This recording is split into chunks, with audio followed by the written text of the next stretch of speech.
প্রীতি ম্যাচের মতো খেলেই আর্জেন্টিনা ২-১ গোলে হারালো উত্তর পশ্চিম আফ্রিকার দেশ মৌরিতানিয়াকে। মধ্যপ্রাচ্যে যুদ্ধের কারণে ফিনালে সীমা বাতিল হলে আর্জেন্টিনা মৌরিতানিয়া ও জাম্বিয়ার সাথে প্রীতি ম্যাচ আয়োজন করে। আজ বুয়েন্স আয়ার্সের বোম্বোনেরা স্টেডিয়ামে আর্জেন্টিনা মুখোমুখি হয় মৌরিতানিয়ার। ম্যাচের ১৭ মিনিটে প্রথম গোল করে চেলসি ফুটবলার এনজো ফার্নান্দেজ।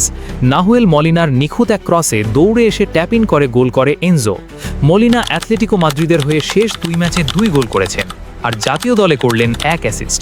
৩২ মিনিটে আর্জেন্টিনার হয়ে জীবনের প্রথম গোল করে নিকো পাজ। মিডফিল্ডার নিকো দুর্দান্ত এক ফ্রিকিকে গোল করেন। ৪৬ মিনিটে মাঠে নামেন লিও মেসি। ধারণা করা হয় আর্জেন্টিনার মাঠে এটাই তার শেষ ম্যাচ।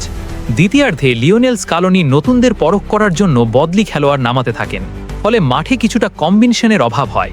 প্রীতি ম্যাচের মতোই খেলতে থাকে আর্জেন্টিনা, কারণ প্রতিপক্ষ ফিফা র্যাঙ্কিংয়ে ১১৫ নম্বরে।